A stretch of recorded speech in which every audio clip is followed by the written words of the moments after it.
أعمالنا من يهده الله فلا مضل له ومن يضلل فلا هادي له وأشهد أن لا إله إلا الله وحده لا شريك له وأشهد أن محمدا عبده ورسوله صلى الله عليه وعلى آله وصحبه أجمعين. أما بعد فأعوذ بالله من الشيطان الرجيم. بسم الله الرحمن الرحيم. يا أيها الناس اتقوا ربكم الذي خلقكم من نفس واحدة وخلق منها زوجها وبث منهما رجالا كثيرا ونساء واتقوا الله الذي تساءلون به والأرحام إن الله كان عليكم رقيبا. وقال الله تبارك وتعالى يا أيها الذين آمنوا اتقوا الله حق تقاته ولا تموتن إلا وأنتم مسلمون. وقال الله تبارك وتعالى يا أيها الذين آمنوا اتقوا الله وقولوا قولا سديدا يصلح لكم أعمالكم ويغفر لكم ذنوبكم ومن يطع الله ورسوله فقد فاز فوزا عظيما. صدق الله العلي العظيم. قال النبي صلى الله عليه وسلم النكاح من سنتي. وقال صلى الله عليه وسلم فمن رغب عن سنتي فليس مني او كما قال عليه الصلاة والسلام. محترم بزرگوں، دینی اور ایمانی بھائیوں، یہ نکاح کی تقریب، نکاح کا ہونا یہ ایک عبادت ہے، اور نکاح ایک انسانی ضرورت بھی ہے، سماجی ضرورت بھی ہے اور دینی ضرورت بھی ہے. نکاح کرنا اسلام میں عبادت ہے. جس طرح نماز پڑھنا عبادت ہے، ثواب ملتا ہے، جس طرح روزہ رکھنا عبادت ہے، ثواب ملتا ہے، حج کرنا، زکوٰۃ دینا اور دیگر عبادات ہم سنتے رہتے ہیں، اس کا ثواب ملتا ہے. اسی طرح نکاح ایک بہت بڑی عبادت ہے جس میں آپ شریک ہیں. یہ آپ کا شریک ہونا، ہمارا شریک ہونا، یہ عبادت سے کم نہیں ہے. جس طرح ہم مسجد میں بیٹھ کے تسبیحات پڑھتے ہیں اس کا ثواب ملتا ہے، ویسے ہی نکاح میں شرکت عام طور پر آپ دیکھتے ہیں لوگ کھانا کھاتے ہیں، کھانے میں شرکت کرتے ہیں، چلے جاتے ہیں، جبکہ وہ کھانا اس لیے تھا کہ نکاح ہو پہلے. تو نکاح اللہ کے یہاں عبادت ہے، اس میں جو لوگ شریک ہوتے ہیں گویا وہ ایک بہت بڑی عبادت میں شریک ہو رہے ہیں. اللہ کا ایک منشا ہے کائنات میں انسانوں کو فروغ دینے کا، اس کا ذریعہ صرف نکاح ہے. اس کے علاوہ جو لوگ اپنی خواہش کو پورا کریں گے وہ زنا کریں گے، اور زنا بہت گھنونا عمل ہے اللہ کے یہاں. نکاح ایک عبادت ہے، آپ نے سمجھ لیا. نبی اکرم صلی اللہ علیہ وسلم نے فرمایا کہ نکاح کرنا میری سنت ہے، یعنی نبی کا طریقہ ہے. آپ دیکھیں انسانوں کے اندر اللہ تعالیٰ نے ایک بھوک رکھی ہے، جس طرح کھانے کی بھوک ہے. اگر انسان کو وقت پر کھانا نہ ملے تو کچھ دنوں تک تو وہ برداشت کر سکتا ہے، اگر جائز طریقے سے ایک مدت بھی گزر گئی تو پھر آپ دیکھیں گے وہ ناجائز طریقے سے اپنی بھوک کو مٹاتا ہے. جس طرح کھانے کی بھوک ہے انسان کے اندر، اسی طرح اپنی شہوتوں کو پورا کرنے کی بھوک ہے. اگر ہم نے اپنے بچوں کی شادی وقت پر نہیں کی تو پھر وہ ناجائز طریقے سے اپنی اس بھوک کو مٹائیں گے، اور پھر گناہ گار وہ ماں باپ بھی ہوں گے، وہ سماج بھی ہوگا جس نے اس نکاح کو مہنگا کر دیا ہے، جس نے اس نکاح کو مشکل کر دیا ہے. نکاح کو نبی اکرم صلی اللہ علیہ وسلم نے بہت آسان کیا تھا کہ جب چاہے لڑکے اور لڑکی کے مزاج مل جائے، دین مل جائے، اس کی بنیاد پر نکاح کر دیں. لیکن بدقسمتی ہمارے سماج کی ہے کہ آج جو سب سے آسان کام تھا نبی اکرم صلی اللہ علیہ وسلم کے زمانے میں، وہ سب سے زیادہ مشکل ہو گیا ہے. بہت آسان تھا نکاح کرنا، اور جب نکاح وقت پر ہوتا ہے تو اس کی برکتیں آپ سب محسوس کر سکتے ہیں. ایک بھوکے کو جب بھوک لگے اور کھانا کھلایا جائے تو وہ شکر ادا کرتا ہے. تو میں مبارکباد دیتا ہوں لڑکے والوں کو بھی، لڑکی والوں کو بھی. اللہ تعالیٰ نے موقع دیا آپ سب کو کہ آپ اس میں شریک ہیں، ہم شریک ہیں. اللہ اس نکاح کو قبول فرمائے اور وقت پر اپنے بچوں کی شادیاں سادگی کے ساتھ کرنے کی توفیق عطا فرمائے. جتنی سادگی ہوگی، جتنا کم خرچ ہوگا، اتنا زیادہ نکاح بابرکت ہوگا. یہ میں نہیں کہہ رہا ہوں, وہ نبی کہہ رہے ہیں جس کے ایک ایک لفظ پر ہم فدا ہونے کو تیار رہتے ہیں, جان دینے کو تیار رہتے ہیں, جس کے نام پر. وہ نبی فرما رہا ہے کہ سب سے زیادہ بابرکت نکاح وہ ہوتا ہے جس میں سب سے کم خرچ ہوتا ہے.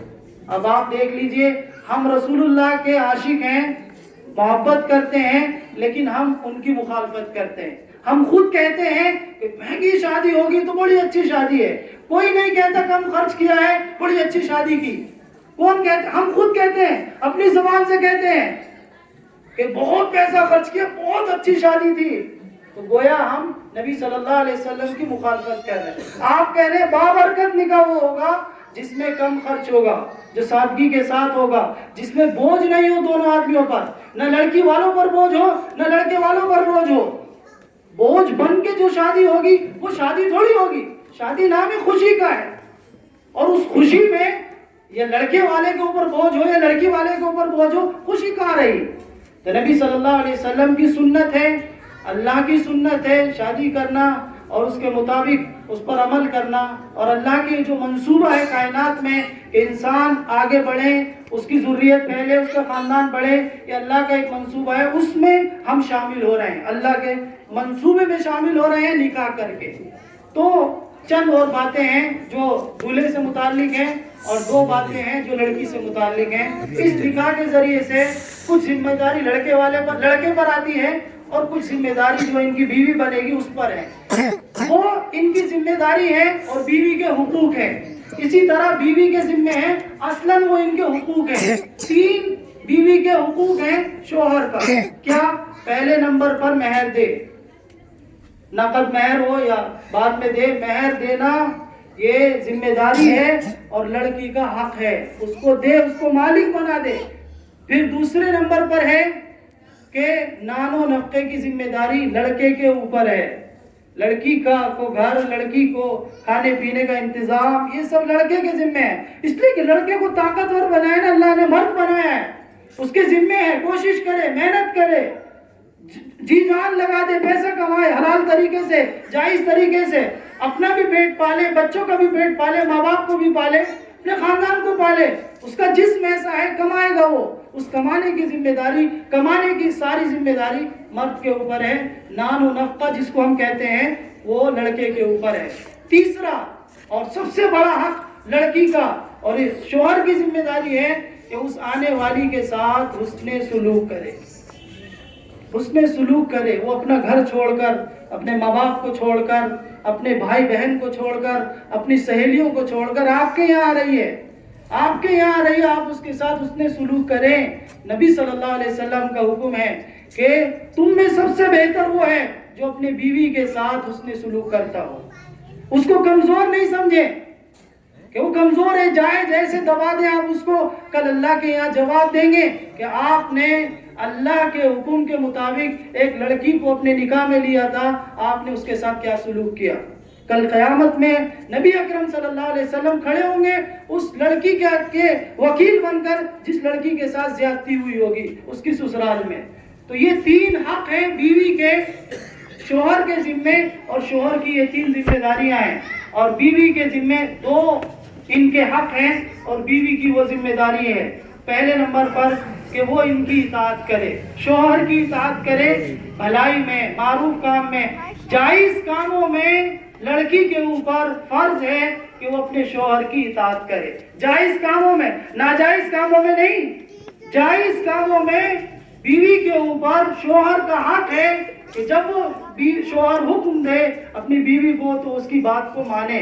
اور دوسرے نمبر پر ان کا حق ہے بیوی پر کہ وہ بیوی اپنی عزت و آبرو کی حفاظت کرے, اپنے آپ کو انہی کا ہو کے رکھے, کسی اور پر, کسی اور جگہ سے کسی طرح بھی اپنے آپ کو کہ کہیں پھنسنے نہ دے, اپنی عزت و آبرو کی حفاظت کرے. جب اس طریقے سے دونوں طرف سے اس میں سلوک ہوگا, عزت و آبرو کی پاسداری ہوگی, امانت داری ہوگی, تو یہ رشتہ مضبوط ہوتا ہے. یہ اتنا مضبوط رشتہ ہے کوئی توڑ نہیں سکتا اس کو, اور اتنا کمزور ہے کہ ذرا سی لفظ کے ساتھ ٹوٹ جاتا ہے. مضبوط بھی بہت ہے اور کمزور بھی بہت ہے. اس کی ذمہ داری ہمیں سمجھنا ہے. نبی اکرم صلی اللہ علیہ وسلم نے جو طریقہ ہمیں سکھایا ہے بیویوں کے ساتھ رہنے کا, اس طریقے پر ہم کاربند رہیں. انشاءاللہ یہ نکاح خوشگوار زندگی کے ساتھ آگے بڑھے گا اور بچے بھی نیک پیدا ہوں گے. اللہ تعالیٰ سے دعا ہے کہ اللہ تعالیٰ اس نکاح کو اپنی بارگاہ میں قبول فرمائے, ایجاب قبول کراتے ہیں. اللہ تعالیٰ سے دعا کیجیے آپ بھی, اور یہ سب لوگ دعا کریں.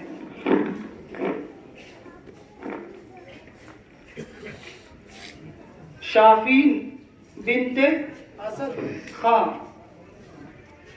کا نکاح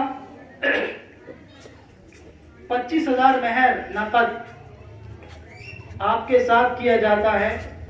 وکیل بھی موجود ہیں اور اتنا مجمع ہے اور گواہ بھی ہیں. سب کی موجودگی میں شافین بنت اسد کا نکاح آپ سے کیا جاتا ہے. کیا آپ نے ان کو اپنے نکاح میں قبول کیا؟ قبول. بارک اللہ لکما وبارک علیکما وجمع بینکما علی الخیر. دعا کر لیں.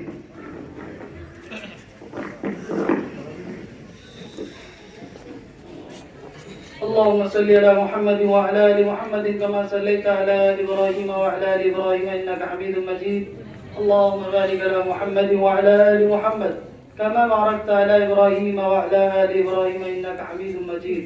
ربنا آتنا في الدنيا حسنة وفي الآخرة حسنة وقنا عذاب النار.